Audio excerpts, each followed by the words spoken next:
Life में आपकी समस्याएं एक इतने लेवल से बढ़ जाएं कि आपका कंट्रोल ही उन समस्याओं से खत्म हो जाए, आपका जीवन मानो घुटनों पे आ जाए, अंधकार ही अंधकार चारों तरफ दिखे, तब आपको लगे कि कोई ईश्वरीय सहायता ही आपको इस समस्या से बचा सकती है। और तभी एक झटके में ही कुछ ऐसी बिजली कौंधती है कि आपकी सारी समस्याएं सुलझना शुरू हो जाती हैं झट से, और जितने भी आपके दुख थे, जितनी भी आपकी तकलीफें थी, वो बीते समय की बात बन जाती हैं।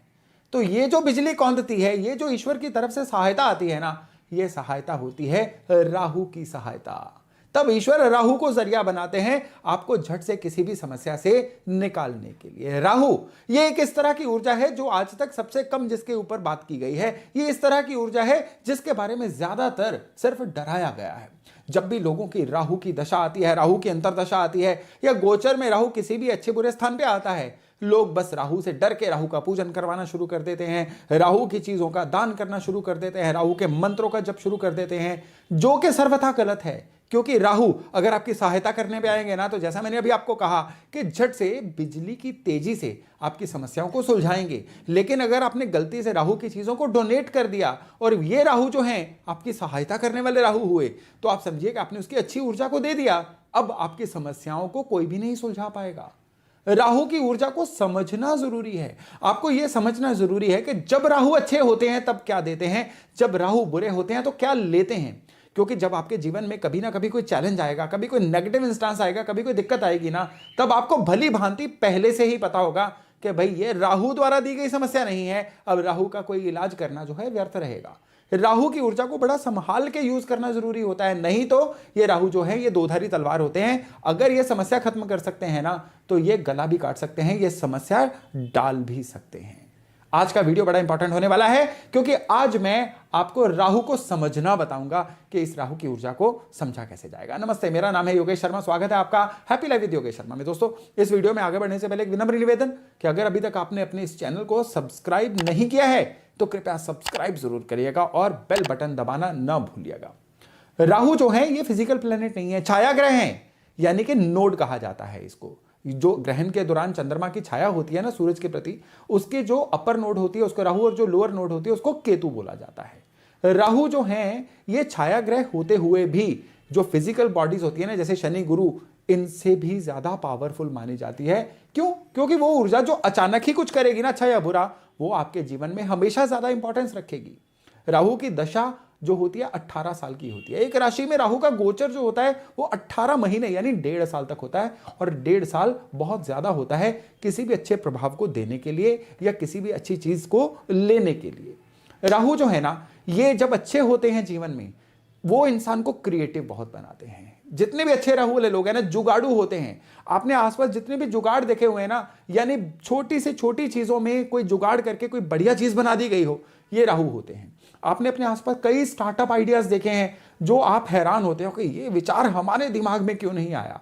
ये सारे जो स्टार्टअप आइडिया है ना, जो स्मार्ट वर्क हैं, वो सारे राहु हैं। जी हाँ, smart work. Hard work Shani है, लेकिन उस हार्ड वर्क के अंदर से जुगाड़ लेके आना, स्मार्ट वर्क लेके आना जो कम समय में ज्यादा रिजल्ट दे दे, ये अच्छा राहु होता है। और अच्छा राहु जब होता है ना, तो ये इंसान जो है ये अपने थॉट प्रोसेस, अपनी रिसर्च, इसके द्वारा अपनी लाइफ में नहीं, अपने आसपास, अपने देश दुनिया की लाइफ में बड़े अच्छे परिवर्तन लेके आता है। अचानक से किसी खोज का हो जाना, ये राहु है। हमने अपने बचपन में अपनी साइंस की किताबों में, पुस्तकों में पढ़ा हुआ है कि फलानी चीज को साइंटिस्ट इजाद कर रहे थे, लेकिन उसकी जगह पे अचानक से दूसरी चीज इजाद हो गई। ये राहु करवाते हैं। तभी राहु को बिजली भी बोला गया है। अब बिजली देखिए, बिजली का झटका लगे तो जिंदगी तमाम, लेकिन बिजली अगर सही ढंग से यूज की जाए तो समस्याएं तमाम। तभी राहु जो है ना, इसको बोला जाता है कि कंट्रोल रखेंगे ना तो ये जीवन की दिशा दशा बदल देगा, और अनकंट्रोल्ड हो जाएगा ना, फिर तो दिशा दशा तो फिर भी बदलेगा, और ये जो दिशा दशा बदलेगा ना, ये बहुत ही नेगेटिव नोट में होगी।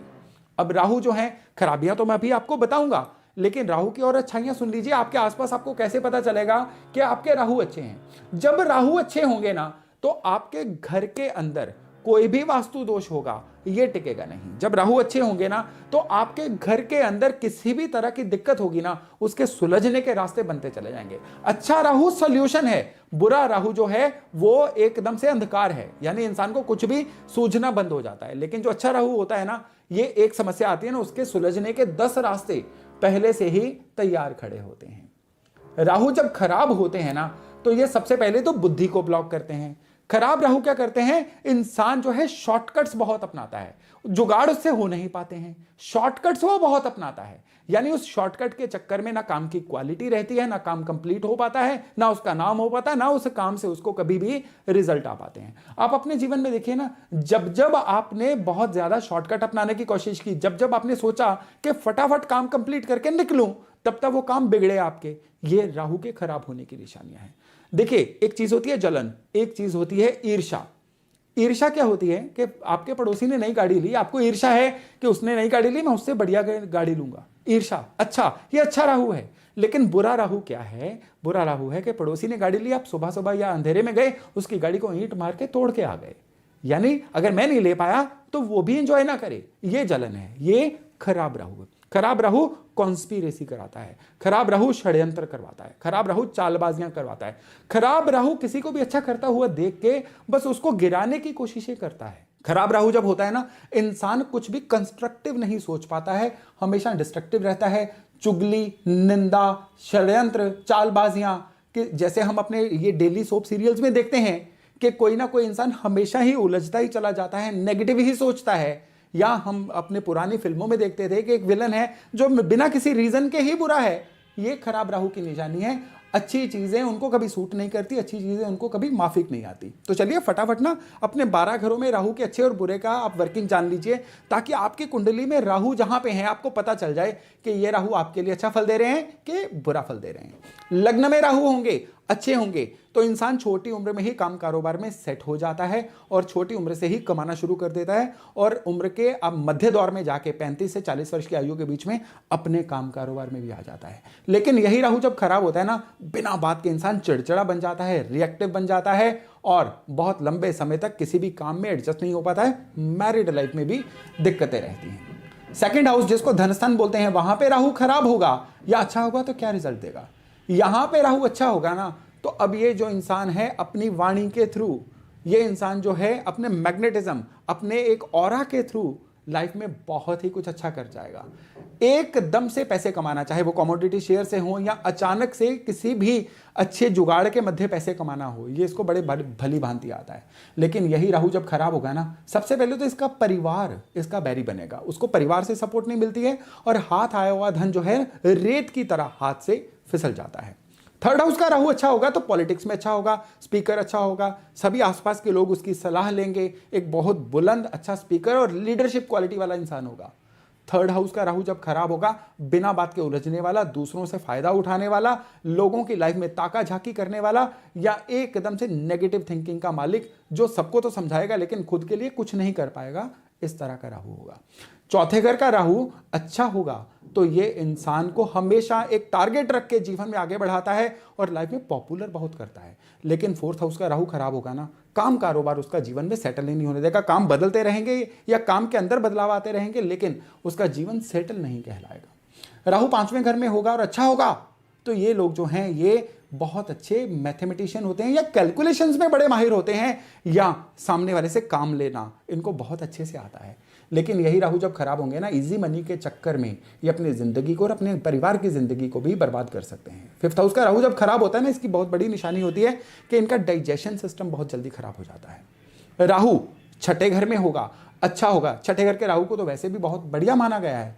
छठे घर का राहु अच्छा होगा ना, तो इस इंसान के पास ना हर एक की समस्या से निकलने के सॉल्यूशन होते हैं, यानी कि चाचा चौधरी होते हैं जिनका दिमाग कंप्यूटर से भी तेज चलता है। लेकिन छठे घर का राहु जब खराब होता है ना, षड्यंत्रकारी दिमाग बनाता है, सामने वाले का पैसा ऐंठा कैसे जाए, इंसान ज्यादातर इसी उधेड़बुन में लगा रहता है। राहु सप्तम घर में हो, अच्छा हो, तो ये लोग क्या करते हैं, ये लोग अलग अलग लोगों के रिसोर्सेज को यूज करके, एक्सप्लॉइट करके नहीं, पार्टनरशिप करके, कोलैबोरेट करके कैसे भी अपने काम को बहुत अच्छा करते हैं। लेकिन यही राहु जब खराब होता है ना, तो ये पार्टनरशिप में धोखेबाज बनके या अपनी मैरिड लाइफ में भी किसी ना किसी तरह के दिक्कत डाल के जीवन में एक ही जगह पे खड़े रहते हैं। राहु 8th हाउस में हो, अच्छा हो, तो ये लोग रिसर्च एंड डेवलपमेंट में, ओकल्ट साइंसेज में, तंत्र में बहुत ज्यादा बढ़िया कर जाते हैं। लेकिन 8वें घर का राहु जब खराब होता है ना, कहते हैं झूले सी जिंदगी में, पारिवारिक जीवन में, धन में, फाइनेंसेस में हर तरह का उतार चढ़ाव चलता ही रहता है। राहु 9th हाउस में अच्छा होगा तो इंसान अपने धर्म में लकीर का फकीर नहीं बनेगा, धर्म की जो व्याधियां या खराबियां होती हैं उनको दूर करने की कोशिश करेगा। लेकिन यही राहु जब खराब होगा ना तो इंसान आस्तिक की जगह नास्तिक बन जाता है या विधर्मी होकर दूसरा धर्म ग्रहण करने की तरफ भी जाना शुरू हो जाता है। राहु 10th हाउस में होगा, अच्छा होगा तो ये इंसान एक बहुत नाम कमाते हैं, ब्रांडिंग बहुत अच्छी करते हैं। लेकिन यही राहु जब खराब होगा ना एंग्जाइटी का भी शिकार होते हैं और काम भी ढंग से सेटल नहीं हो पाता है। 11वें घर का राहु अच्छा होगा तो ये लोग हमेशा इनकम ओरिएंटेड रहते हैं, ये कभी भी अपनी जिम्मेदारियों से नहीं भागते और जीवन में जो भी प्लान करेंगे ना अपनी इनकम को या आने वाले समय में एक इनकम का आंकड़ा बना के उसको पूरा करने की कोशिश करेंगे। और यही राहु जब खराब होंगे तो धन इनके पास टिकेगा नहीं और बिना बात के ही अपने फादर से भी इनके जो संबंध या फादर की सेहत जो है वो खराब होने की तरफ चलना शुरू हो जाती है। राहु 12वें घर में होगा, अच्छा होगा तो ये लोग इंपोर्टर एक्सपोर्टर बहुत अच्छे बनते हैं, ये लोग जो है विदेशी धरती से अच्छे तरीके से जुड़ते हैं और विदेश में सेटल होते हैं। और ये राहु जब खराब होंगे तो क्या होगा, जब ये राहु खराब होते हैं ना सबसे ज्यादा दिक्कत पता क्या होती है, ये लोग धन तो लूज करते ही करते हैं, ये जीवन में कर्जे के जाल में ऐसा उलझते चले जाते हैं कि फिर इनके आने वाली भी जो जनरेशन है ना वो भी उस कर्जे को चुकाती चली जाती है। तो दोस्तों राहु आपकी कुंडली में इन 12 घरों में से किसी घर में होंगे ना, इससे मैच करके देखिएगा आपके राहु अच्छे हैं या बुरे हैं। जो निशानियां मैंने इस वीडियो के शुरू में दी उनको भी देखिएगा और जो निशानियां आपके राहु की पोजीशन के अनुसार दी उसको भी देखिएगा, क्योंकि राहु की ऊर्जा को आप समझ गए ना तो फिर इस राहु का इलाज आप बहुत अच्छे से कर पाओगे। तो राहु का चलते चलते मैं बताऊंगा कि चीजें कौन सी होती हैं। हर बिजली का सामान राहु होता है। आप बिजली के सामान के काले तिल जो होते हैं ये राहु होते हैं। राहु जो है कोई भी बहुत बूढ़ा गरीब इंसान जो है वो भी एस्ट्रोलॉजी में राहु कहा गया है। घर के अंदर भी जो एरिया जहां पे डायरेक्ट सनलाइट नहीं आती है वो राहु का एरिया कहलाता है। और इवन घर के ऊपर जो छत है, छत भी जो है ये राहु से जुड़ी हुई मानी जाती है।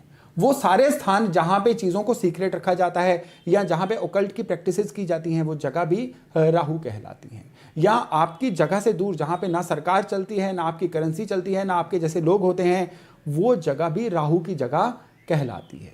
तो ये चीजें जो है राहु का उपाय करने में काम आती हैं। तो दोस्तों राहु को समझ लीजिए, आपकी जिंदगी जो है ना बहुत आसान हो जाएगी। जब भी कोई दिक्कत आएगी ना बड़े अच्छे से रिलेट कर पाओगे कि ये दिक्कत दरअसल राहु की वजह से है या किस वजह से है। तो चलिए आज की जानकारी यही तक।